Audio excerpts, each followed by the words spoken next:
এখন আমরা দেখব পলির বর্জন নীতি বা পাউলির বর্জন নীতি। পলির বর্জন নীতিটা হচ্ছে কোনো একটি পরমাণুর দুইটি ইলেকট্রনের জন্য চারটি কোয়ান্টাম সংখ্যার মান কখনো সমান হবে না। তো এই জিনিসটা অনেক সময় প্যাচ লেগে যায় বা মনে থাকে না। আজকে আমরা একটা শর্টকাট টেকনিক শিখবো যার মাধ্যমে সহজেই মনে রাখতে পারি। আমি এটা মুছে দিচ্ছি, তাহলে সুবিধা হবে লিখতে আমার।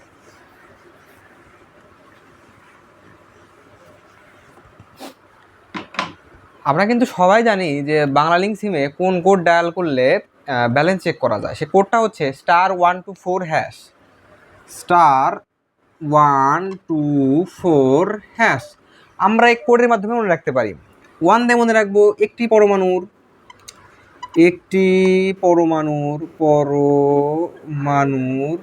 2 দিয়ে মনে রাখবো দুইটা ইলেকট্রন। 4 দিয়ে মনে রাখতে পারি চারটি কোয়ান্টাম সংখ্যার মান, কোয়ান্টাম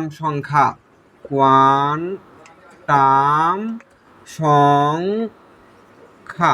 এরপরে আছে হ্যাশ। হ্যাশ কেমনে লেখা হয়? সমান চিহ্ন দিয়ে কেটে দেওয়া, তাই না? তার মানে সমান চিহ্ন দিয়ে কেটে দেওয়া মানে সমান নয়। তাহলে কি হচ্ছে?